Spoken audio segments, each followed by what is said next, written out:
discharge me 1 month, I didn't stop na nga kanabitang mapadayon lang gyapon ako. And so I also work as an assistant secretary in a law firm there in Cagayan de Oro. Wow, City assistant secretary sa law firm. Yes, ma'am. Dapita pod. In Cagayan de Oro City. Cagayan de Oro. So pila ka dito ka months or years? Di abot sa years?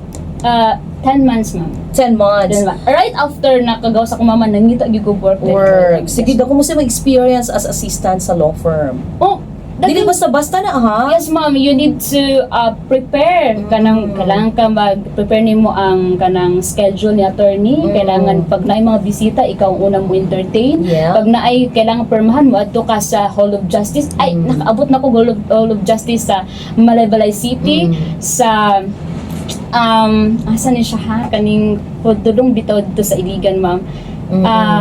Kalimot ko. Initaw. Nakaabot mo ko dito, ma'am, but just mo po na ang pinaka-joker na akong experience ang sa Initaw na journey.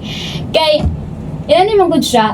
Kung naay mga ingon na naman, kailangan dito, ang document akong dala ato is importante kaayo, kay it's for hearing the document. And then my attorney will not be able to attend that. So kailangan nimo i-inform ang court nga kanang dili maka-attend si attorney nimo ana nga hearing. So I need to be there on time.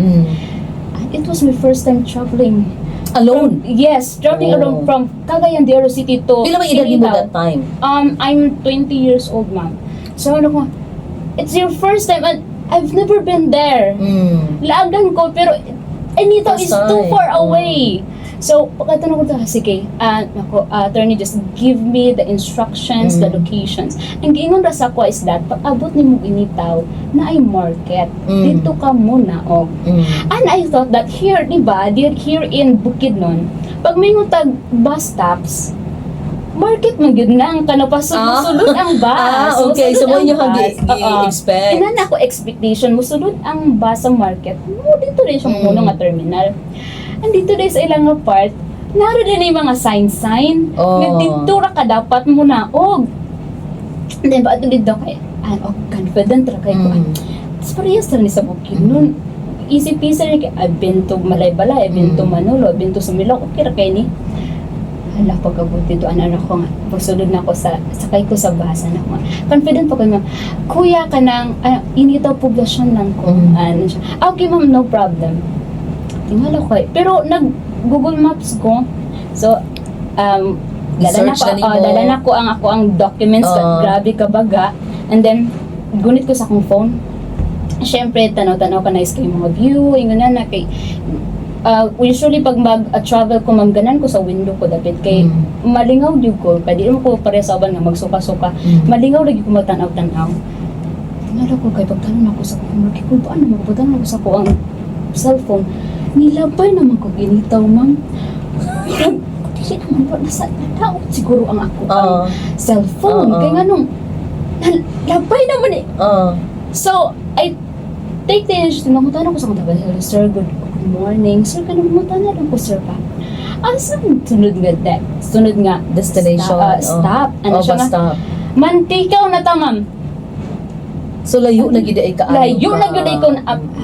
Sige, kanang, sir, kanang, palihog lang ko kanang, daw ko yung mga documents. So, ang giingon na gid sa akong papa, ma'am, wherever you go, ayaw gyud pagpaila. Kung nawala ka, ayaw gyud pagpaila nga nawala ka. So, tanatan ako sa una namin eskwelahan.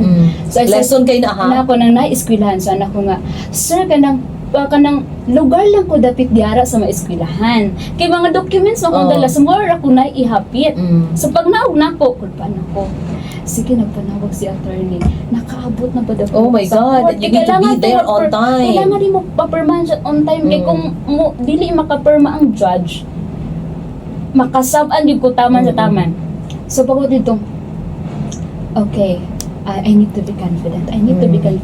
I should not look like nawala ko. Pag nauna ko, so I said, sir, good morning. Ang kanang, pwede ko mangutana, pila ang bao-bao, gikan diri pa ingon sa initaw. Wow, ibao-bao lang. Ibao lang. So, ano na? Ang paingunog initaw. So, na-confuse ang driver. Ano siya nga, asa di kay gikan ma'am? Aray ko nga, ay gikan ko dira sa eskwelahan ako gihatod nga documents. Unya na So wala siya nag-expect nga, oy ngano ba may sakyan ani nga layo mo itong initaw. Kay naapog ko ihatod dito.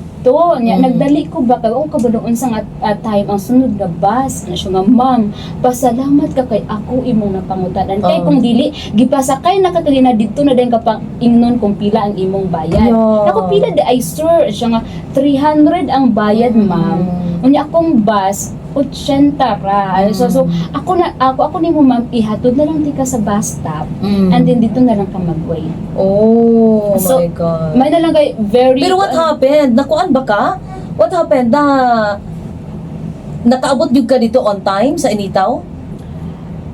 o kanang may grace period ma'am kay nakaabot ko on time kay na problema naman po ko asa na sa kumunaw pabalik pagsakay na ko sa bus. Yeah. So naitaw po ato I've been praying, Lord, please. Oh, ihatod ko sa akong Ihatod ko sa akong padulungan. So to cut it short, nakaabot yun ka dito Nakaabot ko and imong na-deliver yes, ang na-deliver na ko siya on information time. na, oo. Napirmahan din siya on time ni judge. Yeah. And then pag otro pagtawag ni attorney ana siya kanang how was your ako ang kuan dito kanang kamusta daw kuno ang ako ang lakaw siya.